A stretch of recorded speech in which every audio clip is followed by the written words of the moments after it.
Hi అండి, నా పేరు హరిప్రియ హరిగడ్డ. మనము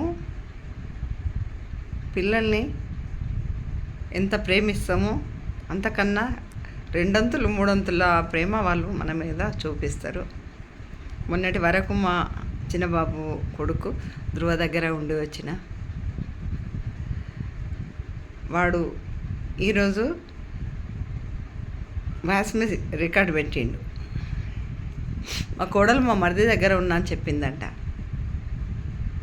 అయితే అత్తమ్మ ఎక్కడున్నావు, నేను ఇప్పుడు ఆటో ఎక్కి వస్తా అంటున్నాడు. అబద్ధాలు ఆడొద్దు అందుకురా. కానీ నేను ఆసిఫాబాద్లో ఉన్న బిడ్డ, నేను తాతయ్యని తీసుకొని ఆసిఫాబాద్ వచ్చిన, నేను తాత దగ్గర లేను, శ్రీని తాత దగ్గర అని చెప్పిన. సరే ఓకే అత్తమ్మ, మరి రేపు రా అని చెప్పిండు. వస్తా బేట అని చెప్పిన. రేపు కాకున్నా 2 రోజులకైనా వాడి దగ్గర పోయి చూసి వస్తా అనుకుంటున్నా. ఎందుకంటే వాడు దగ్గరే ఉండి లోకల్లోనే ఉండి నా దగ్గర ఉండకుండా తాతయ్య దగ్గర ఉన్నది నానమ్మ అని, నేను 5 మినిట్స్లో నీ దగ్గర ఉంటా, 10 మినిట్స్లో నీ దగ్గర ఉంటా, నాకు నువ్వు కావాలి అని మాట్లాడుతుంటే చాలా బాధ అనిపించింది. ఇప్పుడే బస్ ఎక్కి మా బాబు దగ్గరికి పోవాలన్నంత బాధ అనిపిస్తున్నది. కానీ ఏం చేయాలి, అది సాధ్యం కాదు కదా.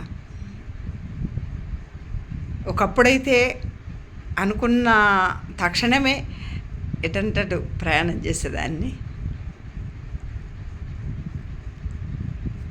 ఇప్పుడు బాడీ సహకరించదు కాబట్టి అంత స్పీడు వెళ్ళలేం కదా. పాపం పిల్లలకు వాళ్ళ దగ్గర ఉండాలని ఉంటుంది కదా. అందుకొరకని వాడు చల్లగా ఉండాలి, మరిపించాలి అని ఎంత ప్రయత్నం చేసినా వాడు ఇంకా పెంచుకుంటుండే కానీ మర్చిపోవట్లేదు వాడు. కానీ చూద్దాం, అందినంత అందుకుంటా, వానికి సరిపోయేంత తీయకున్నా కానీ సరిపోయేంత ప్రేమ పంచేయడానికి ప్రయత్నం చేస్తాం. పిల్లలు కదా అండి పాపం, వాళ్ళకేం తెలుసు, నా దగ్గరే ఉండాలి అంటారు. అట్లా మా ధృవ బంగారం. ఇప్పుడే వాడిని వీడియో ఒకటి పెట్టిన, అయినా వాడు ఎంత అద్భుతమైన మనిషి అండి. మా ధృవ సాటి అసలు నాకు అందరూ బాగుంటారు. అందులో వీడొక్కటి, వాడికి ఏంటంటే బాధపడుతుంటాడు, మళ్ళా బయట చెప్పుకోలేని బాధ లోపల బాగా దాచేసుకొని బాధపడుతుంటాడు. అదే బాగా డేంజరు. ఇప్పుడే వస్తా, 5 నిమిషాలకే వస్తా, ఇప్పుడే వస్తా అంటున్నాడు. అయితే నాకు బాగా భయమేసి రియల్గా నేను కరీంనగర్లో లేనని వీడియో కాల్ చేసి చూపించినాక, సరే అత్తమ్మ, మళ్ళీ వాడు నాకు మనవడు కానీ అత్తమ్మ అని పిలుస్తాడు, నా కోడలు పిలిచినట్టు. సరే అత్తమ్మ, మరి రేపు రా అని చెప్పిండు.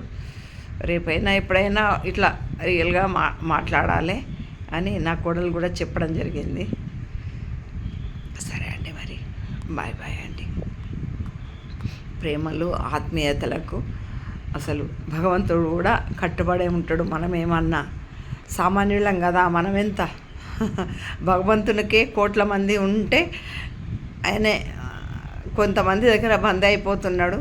అట్లాంటిది నా మనవడు నాకు 9 మందికి నేను బందీ అయిపోవడము పెద్ద ముచ్చటేం కాదు. అందుకనే కానీ పిల్లలు భగవంతుడు సమానం అంటారు, అది కరెక్ట్.